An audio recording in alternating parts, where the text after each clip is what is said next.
पवन का भूगोल क्या होता है? पवन मतलब हवा का भूगोल क्या होता है? या तो पाताल होता है, या धरती होती है, या आसमान होता है, या जहां कहीं भी रिक्तता दिखती है वो हवा वहां प्रवेश कर जाती है। ये पवन का भूगोल है। पानी का भूगोल क्या है? पानी का भूगोल या तो वो पाताल हो सकता है, या धरती भी हो सकती है, या जहां कहीं भी छिद्र दिखता है पानी वहां पर प्रवेश कर ही लेता है। बहुत अच्छा। पत्थर का भूगोल क्या? पाषाण का भूगोल क्या? धरती भी हो सकती है, पर्वत भी हो सकता है, खादान भी हो सकती है, गुफाएं भी हो सकती है। ये कीड़े मकोड़े, घोड़े, गधे, ऊंट, गाय, बैल आदि का भूगोल क्या? तो कहते हैं धरती, और शायद हो सकता है पाताल भी हो सकता है। बहुत अच्छा। चक्रवर्ती का भूगोल क्या? तो बोले षटखंड, शिव खंड का अधिपति होता है वो। नरकों का भूगोल क्या? तो नरक में नरकावास, जो नरक में रहने वाले स्थान होते हैं वो। इंद्र महाराज का भूगोल क्या? तो बोले वो तो देवलोक ही है, देवलोक में ही वो रहते हैं। और पापी का भूगोल क्या? पापी का भूगोल क्या? बोलो ना भैया, इतने सारे भूगोल मैंने बता दिए, अब मैं पापी का भूगोल आपसे पूछ रहा हूं, आप बता ही नहीं पा रहे हो। सब मैंने बताया, एक का उत्तर तो आपसे मांगता वाजिब बनता है ना। 10 का उत्तर मैं दे रहा हूं, एक का उत्तर आपसे पूछता हूं, पापी का भूगोल क्या?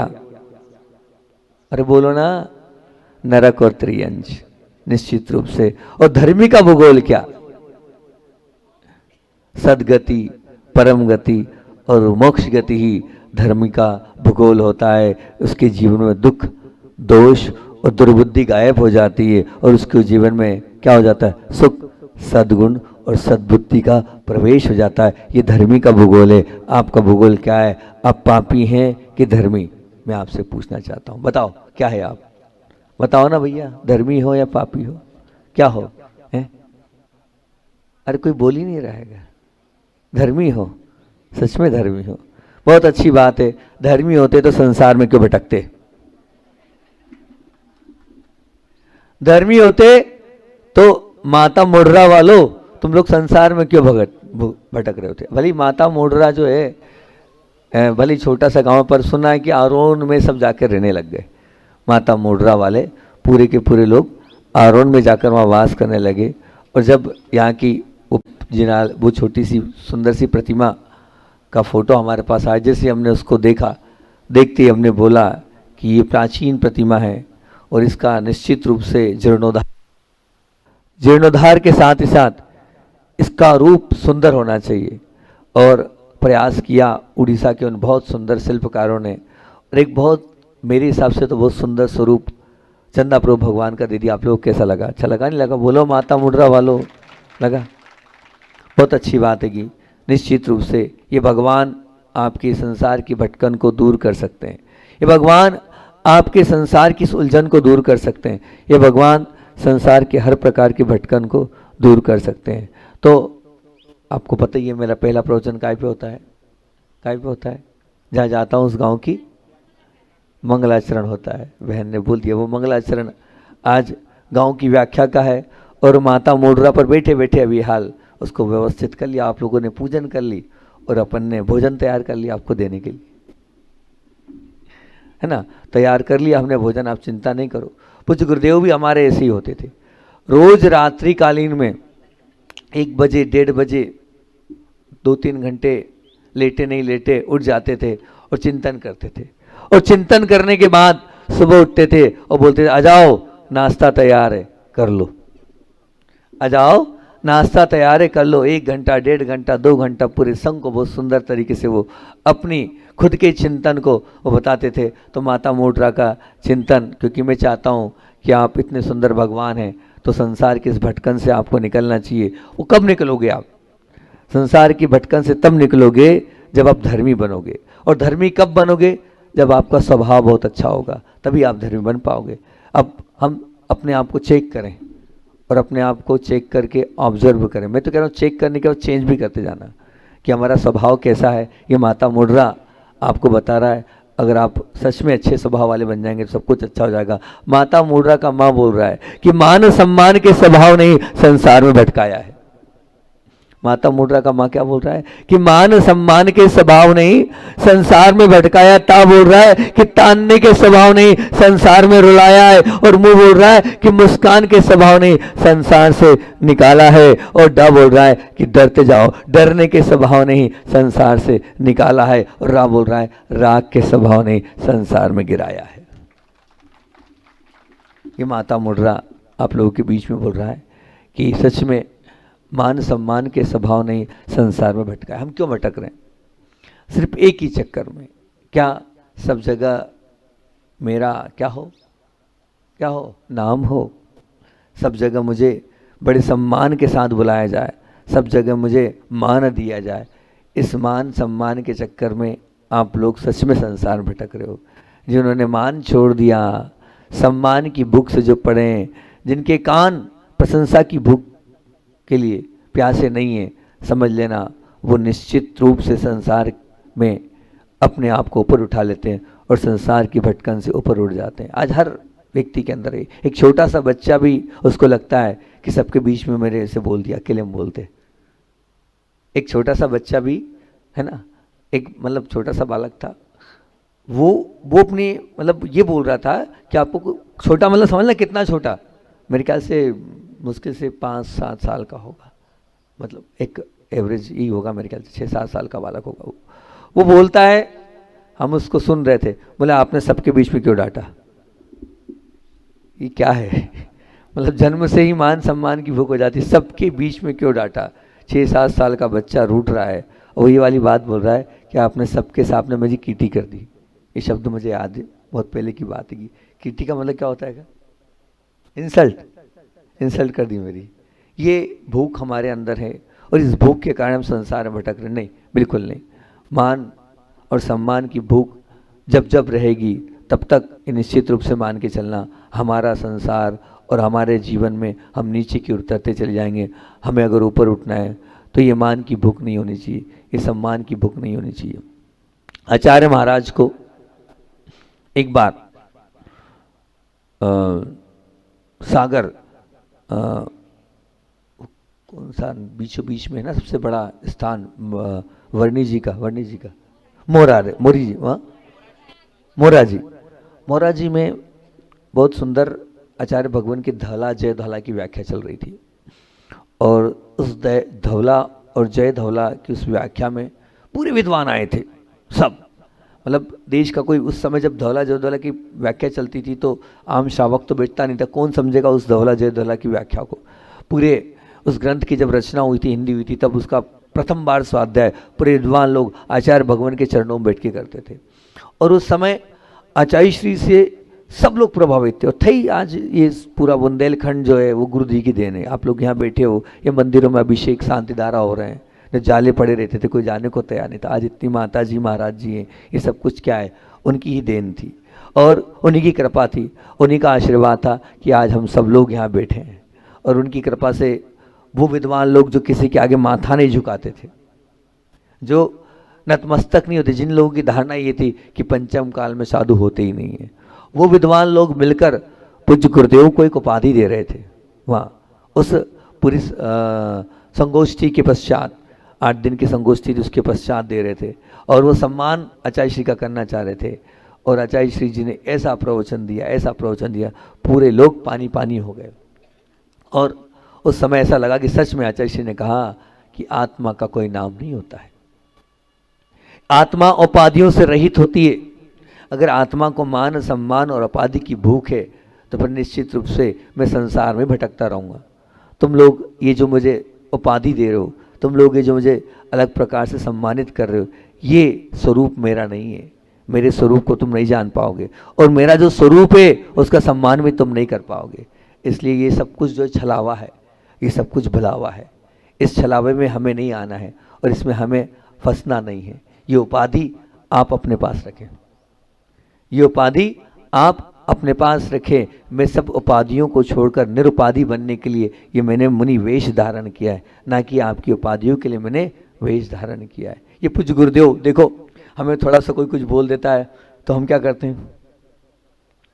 अरे भैया, बिल्कुल ऐसे हो जाते हैं कि कुछ बोल देता मतलब सम्मान कर देता है तो हाँ। और आजकल तो ऐसा है कि अपने नाम के आगे खुद अपन एक उपाधि लगाते हैं, अलग अलग टाइप की, नाम नहीं बोलूँगा कि कोई कोई हर एक किसी की उपाधि होगी उसको बुरा लग जाएगा, अपने अपने हिसाब से अपनी उसके खुद आगे रख के वो उपाधि लगा देते हैं और कहते हैं निश्चित रूप से। तो वो क्या है, कल ही परसों हम वहाँ थे, कहाँ, खंडवा में थे, तो उनने एक नई उपाधि, मैंने कहा भाई क्या कर रहे हो ये दादा, कोई माला वाला बोलता है तो कोई गांव वाला बोलता है तो कोई कुछ वात्सल्य मूर्ति बोलता है तो कोई वो, हाँ कल उपाधि वाले आपको नई उपाधि देते हैं ग्राम जिनालय उद्धारक। मैंने कहा भारी है भैया, ये तो हमारा कर्तव्य है, ये हमें करना चाहिए कि जहाँ गाँव में जहाँ पर जिनालय अव्यवस्थित है, बाहर शहरों में तो सब लोग देख रहे हैं कोई दिक्कत नहीं, लेकिन छोटे छोटे से गांव में कोई आने को तैयार नहीं है, कोई भी यहाँ पर रुकने को तैयार नहीं है। मैंने कहा हमें तो बहुत आनंद आता है, कल हमने यही बोला कि हमें अच्छा लगता है इसलिए, लेकिन आप बार बार ऐसी उपाधियाँ दोगे तो फिर हम गांव में आना छोड़ देंगे, उपाधियाँ ऐसी मत दो भैया हमें। हमारा तो ये सच में विशुद्धि बढ़ती है, अच्छा लगता है ऐसे छोटे छोटे से गाँव में आते हैं तो, और यहाँ की जो विशुद्धि और यहाँ की जो पवित्र वातावरण और पवित्र जो माहौल है उसमें निश्चित रूप से सामायिक भी बहुत अच्छी होती है। आपकी उस बड़े बड़े शहरों में चकाचौंध में इतना अच्छा नहीं लगता। अभी जामनेर वाले आए थे और जामनेर वाले का अब हमारे गांव की बारी है, हमें भी तारो। मैंने कहा ठीक है, देखो भावना भाव, निश्चित रूप से जामनेर वालों का भी अगर भाग्य होगा और हमारा भी अगर सद्भाग्य होगा वहाँ के दर्शन करने का तो आ जाएंगे हम निश्चित रूप से।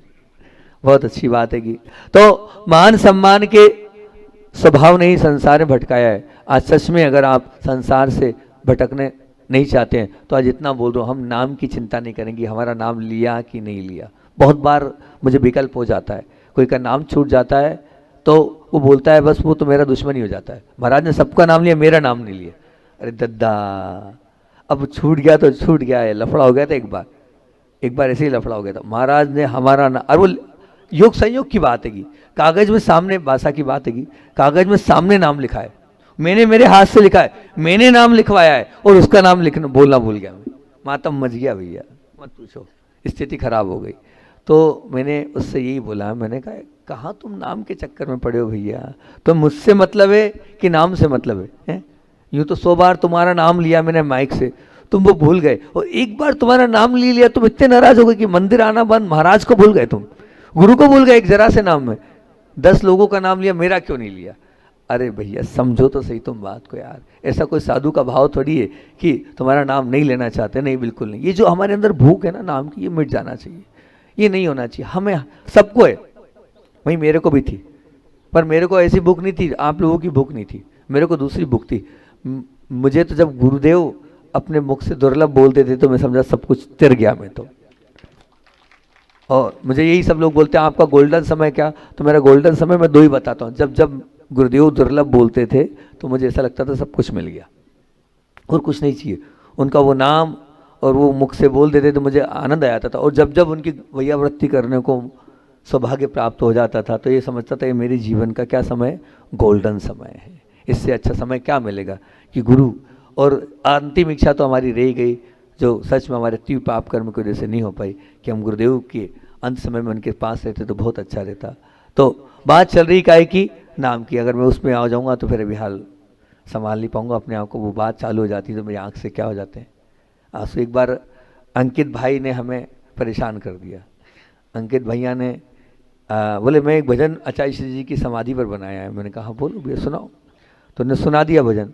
अब वो सुना दिया, वो भजन कुछ ऐसा था कि हम अपने आप को रोक नहीं पाए।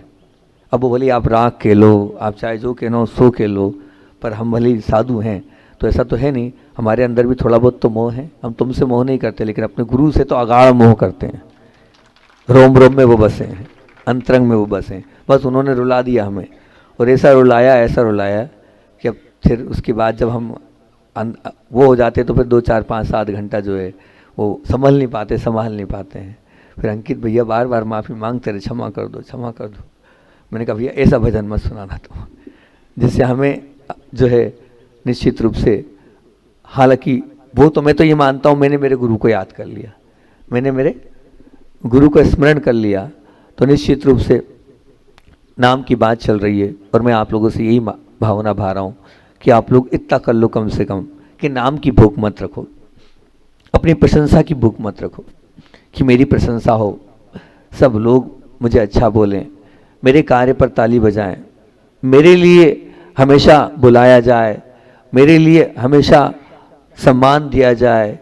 ये भूख, देखो एक बात आप निश्चित रूप में ध्यान रखना कि मान सम्मान जो है लिया नहीं जाता है, अपने आप आता है मान सम्मान।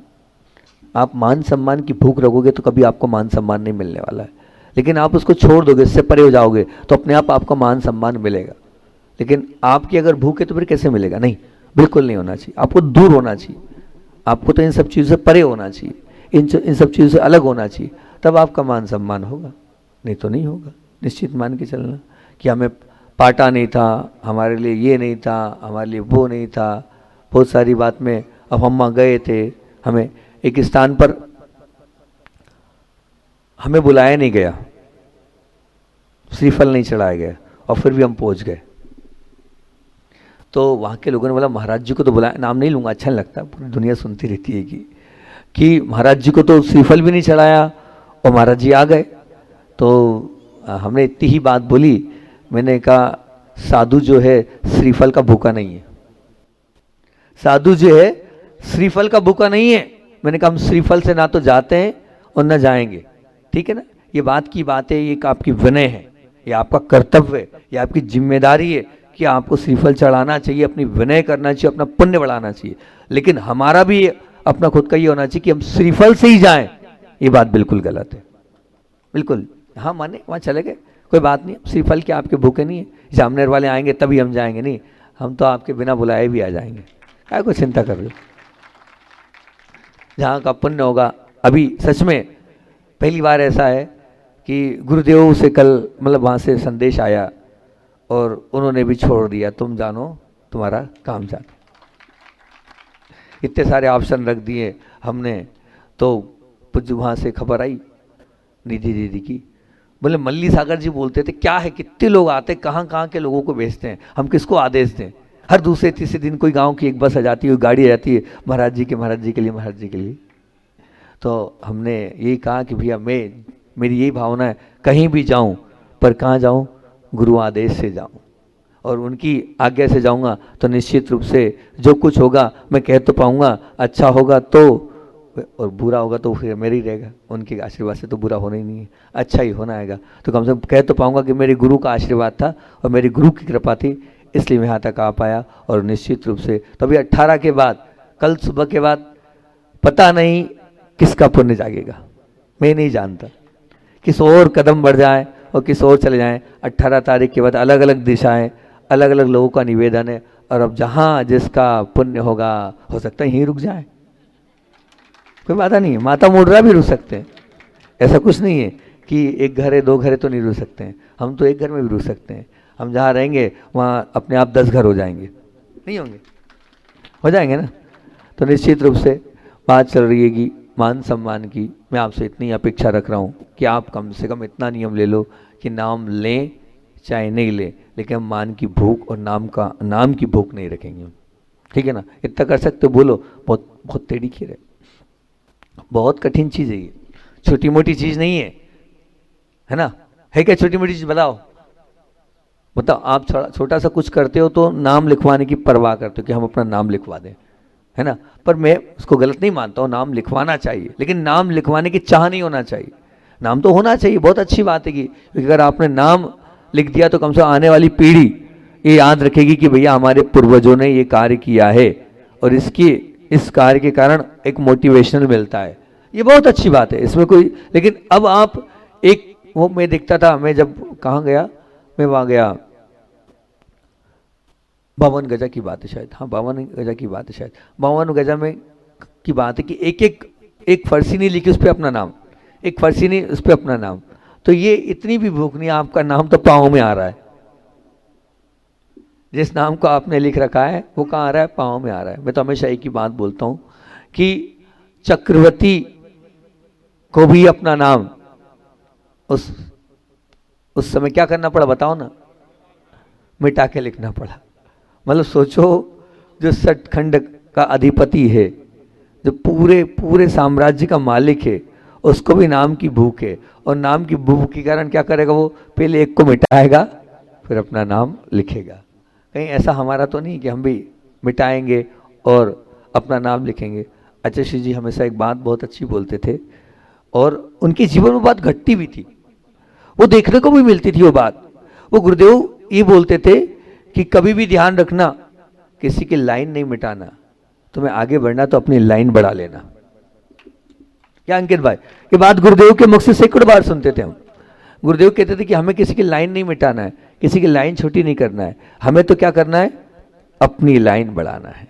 और जो अपनी लाइन बढ़ाएगा उसे निश्चित रूप से दूसरे की लाइन से कोई मतलब ही नहीं है। हाँ, आप तो अपना करते चले जाओ, अपने आप आपका अच्छा होता जाए, आप दूसरे की लाइन छोटी करने के चक्कर में मत रहो। हम लोग बहुत जल्दी दूसरे की लाइन छोटी करने के मनोभाव को अपने अंदर ले आते हैं, इसलिए हम वहीं के वहीं भटक रहे हैं और वहीं के वहीं अटक रहे हैं। नहीं, बिल्कुल नहीं, हमें अपनी लाइन को बढ़ाना है, तो दूसरों को साथ लेके चलेंगे तो अपने आप अपनी लाइन बढ़ती चली जाएगी। यहाँ का युवा वर्ग बहुत अच्छा है, छोटा सा है गांव, लेकिन बाहर के सब हमारे भैया लोगों ने, नहीं लगा मुझे कि एक दो घर की अगवानी थी। कोई बता सकता है? आधा पौन किलोमीटर तो होगी, इतना बड़ा जुलूस तो होगा मेरे ख्याल से है। कोई बताएगा कितनी भक्ति भाव के साथ आप लोग लगे थे और इतनी सुंदर आप लोगों ने अगवानी करी। हालांकि तत्व है गुरुदेव का आशीर्वाद, हम कहीं भी चले जाएं बड़े अच्छे से लोग बुलाते हैं, आगवानी तो अच्छे करते हैं, सुंदर आगवानी करते हैं। तो आप लोगों ने बहुत सुंदर बुलाया। ये सब जो किया आप लोग लगे थे 8-10 दिन से, सब मेहनत कर रहे थे बच्चे लोग यहाँ के, ये मान के चलना ये शतशः पुण्य इकट्ठा किया आप लोगों ने, क्योंकि आप किसकी आगवानी कर रहे हो, देवशास्त्र गुरु की आगवानी के लिए आप लोग रात दिन लगे थे और सब कुछ आपने तैयारी करी। ये रंगोलियाँ, ये गेट, ये बांदरवाल, ये ऊपर ये सब कुछ किया, ये भक्ति भाव करा, ये सब कुछ। हाँ, ट्रैक्टर, आजकल तो ट्रैक्टर वाला मामला चल गया है। अभी एक गांव पहुंचे, पिपरई से आगे निकले हम, उस गांव का नाम क्या, पिपरई से आगे गांव का नाम क्या, सिंघाड़ा। सिंघाड़ा गांव पहुंचे, एक घर, शायद एक घर ना, दो घर, हाँ 2 घर, वहां रहने वाले 2 घर। अब मानना 2 घर, लेकिन कितने, 30-35 40 ट्रैक्टर हमको लेने आए अजय इन लोग। आप विचार करना, पूरे के पूरे यादव लोग 40 ट्रैक्टर, और इतना ताजमा, और बिल्कुल ऐसा माहौल। मैंने कहा क्या है ये 2 घर की समाज है, और 2 घर की समाज में ऐसा माहौल और इस प्रकार की विशुद्धि, इस प्रकार के लोगों की सद्भावनाएं, तो लगा कि सच में ऐसा नहीं है कि पंचम काल में साधु नहीं होते, साधु होते तब तो लोग मान रहे हैं, तब तो स्वीकार कर रहे हैं, अपने आप में अपनी भक्ति को प्रकट कर रहे हैं, और अपनी भक्ति और आस्था को निश्चित रूप से आप लोग दिखा रहे हैं। तो बस आज तो अभी तो माता मूढ़ा काई की लाइन हो पा रहा है, 4 लाइन कहाँ हो पाएगी और कब हो पाएगी। तो बस आज तो अभी तो क्या बोल रहा हूँ मैं आपसे, नाम की भूख, बोलो ना, सब लोग बोल रहे हो हैं, सब लोग बोल रहे हो, नाम की भूख बिल्कुल नहीं रखोगे, नहीं रखोगे। ध्यान रखना, तीव्र ज्ञानावरणी कर्म का बंध होता है दोनों काम में, एक तो किसी का नाम छुपाना, और एक ध्यान रखना किसी का नाम छुपाना कि हमने किससे सीखा, किससे पढ़ा और किसने हमें सिखाया, उसका अगर आप नाम अगर कर देते हो तो, और एक अपना नाम जबरदस्ती बताना, उससे तीव्र ज्ञानावरणी कर्म का बंद होता है। हाँ, आप अगर तीव्र ज्ञानावरणी कर्म बंद करना चाहते हो, नहीं चाहते हो ना, नहीं, तो जब आपने किसी से कुछ सीखा है तो उसका नाम जरूर लो, उसका नाम बताने में, उसके नाम को दिखाने में आप बिल्कुल भूल नहीं करो कि नहीं, हम इनके माध्यम से हमने सीखा है तो हम उनका नाम निश्चित रूप से बताएं। कभी कभी ऐसा होता है, आप जब बड़े बन जाते हैं, कुछ आपके अंदर क्वालिटीज आ जाती हैं, तो आप क्या करते हो, जिससे सीखा है उसका नाम नहीं, तीव्र ज्ञानावरणी कर्मों का बंद होता है। फिर क्या होगा, आने वाले समय बुद्धि ही नहीं मिलेगी। आप याद करना चाहोगे ना, तब भी आपको क्या होगा, याद नहीं होगा। अगर आपने इस प्रकार से किया तो हाँ, निश्चित आपको उसका नाम निश्चित बताना चाहिए कि हाँ भैया, इससे हमने सीखा, इसने हमारी उंगली पकड़ी, इन्होंने हमें इस प्रकार से किया। जैसे हमारे अंकित भैया ने एक बार हमें बताया, बोले हमें तो महाराज जी पूर्व अवस्था में निस्सिम सागर जी ने भजन दे के बताए, उनके माध्यम से हम आगे बढ़े। अरे जिनसे आप आगे बढ़े हो उनका नाम आपको बताना चाहिए, उनका जयकारा करना चाहिए, उनके लिए आपको समर्पित होना चाहिए, उनके लिए आपका अंदर से अहोभाव और आदर भाव प्रकट होना चाहिए। क्योंकि अगर उन्हीं से सीखा और उन्हीं का नाम नहीं बताएंगे तो क्या मतलब रहेगा। तुम नाम छिपाना भी नहीं, ये निश्चित। और दूसरा क्या कि अगर ये तो हो गया ठीक है, और अपना नाम कभी प्रकट नहीं करना कि मैंने किया। क्या नहीं करना? मैंने किया। क्योंकि पूज्य गुरुदेव हमेशा बोलते थे कि जो मैं करता है निश्चित रूप से वो संसार में भटकता है। कि मैंने किया कभी नहीं। किसने किया? गुरु ने किया। किसने किया? प्रभु ने किया। अपने पे कभी नहीं लो। अगर आपने मतलब आप अपने पे ले लोगे तो गए काम से आप। मतलब आपका नाम लेके बुलाया नहीं गया, इसका मतलब ये कि मैंने किया, ये हो गया काम। आपको नाम लेके बुलाया नहीं गया, इसका तात्पर्य क्या हुआ? आपको ऐसा लगा मैंने किया। नहीं, बिल्कुल नहीं, गुरु ने किया। आप देख लो आचार्य शिव जी को उठाकर, गुरुदेव के जीवन में आप उठाकर देखना, कभी भी उन्होंने ये नहीं कहा कि मैंने किया। हमेशा क्या कहते थे? वो क्या कहते थे? जो कुछ है गुरु कृपा। किसने किया? मेरे गुरु ने किया, ज्ञान सागर जी ने किया। वो सब देख रहे हैं, वो सब कर रहे हैं, उन्हीं की कृपा है, उन्हीं का आशीर्वाद है, उन्हीं के माध्यम से सब कुछ हुआ है। आप कुछ करो तो अपना नाम नहीं लो। किसका नाम लो? बोलो, किसका नाम लो? गुरु का नाम लो कि गुरु ने किया, हमने नहीं किया, गुरु का आशीर्वाद था। और किसी से कुछ पाया है तो उसका नाम छुपाओ मत। किसी से कुछ पाया है तो उसका नाम छुपाओ मत। छोटी सी चीज भी अगर आपने सीखी हो लेकिन उसका नाम बोलो, भले वो गरीब हो, चाहे छोटा हो, चाहे और किसी भी परिस्थिति में हो, लेकिन उसका नाम नहीं छिपाना। निश्चित रूप से मान के चलना। जैसे आप बजाने वाले हो, कहीं ना कहीं तो आपने सीखा होगा, किसी ने तो आपको सिखाया होगा, नहीं सिखाया? सिखाया होगा। बस कभी ध्यान रखना, उनका नाम नहीं छिपाना, उनका नाम हमेशा आगे तक बढ़ाते रहना। कोई आपसे पूछे तो कहना हाँ भैया, उनके माध्यम से मैंने अपने आप को सीखा है। वही व्यक्ति निश्चित रूप से आगे बढ़ पाता है जिनके जीवन में मान सम्मान के स्वभाव की भूख नहीं होती है। और जो व्यक्ति मान सम्मान से परे हो जाता है, निश्चित मान के चलना वो ऊपर उठता चला जाता है। और हम घर गृहस्थी में भी अधिकतर देखते हैं, क्या देखते हैं कि 2 बहुएं हैं, 3 बहुएं हैं, या 2 बेटे हैं, 3 बेटे हैं। और बहुओं में ज़्यादा होता है, वैसे बेटों में तो कम होता है। 3-4 बहुएं, उनका नाम लेते हैं, उनको सब कुछ करते हैं, मुझको नहीं करते हैं, मेरा नहीं करते, उन्हीं को सब देते हैं। तो मैं आपसे पूछ रहा हूँ, ऐसा क्यों? ऐसा क्यों हो रहा है कि उनका देते हैं और आपको नहीं करते? 3 बहुएं हैं, 2 बहू हैं, 4 है, 5 है, उनमें से 1 को मिल रहा है, 2 को मिल रहा है, किसी को नहीं मिल रहा है। तो क्यों नहीं मिल रहा है? जड़ पे तो जाओ आप, है ना? क्यों नहीं मिल रहा है? उस पर जड़ पर आप तो जाओ। उसका कारण क्या? वो है नहीं, आप स्वयं हो भैया। आपको स्वयं के कर्म के उदय के कारण आपको नहीं मिल रहा। आपने नहीं दिया था इसलिए आपको नहीं मिल रहा है। उसमें किसी की गलती है क्या? अपने स्वयं की गलती है, स्वयं के कर्म का उदय है। आप आज से मान सम्मान देना प्रारंभ कर दो, आज से विनय देना प्रारंभ कर दो। आप दोगे तो निश्चित आपको मिलेगा, आप निश्चित। और जब आप ही नहीं दोगे तो आपको कहाँ से मिलेगा? आपका स्वभाव देने का नहीं है तो आपको कभी मिलने वाला नहीं है। आप विनय करते चलो, मान देते चलो, सम्मान देते चलो, संसार की भटकन से दूर हो जाओगे।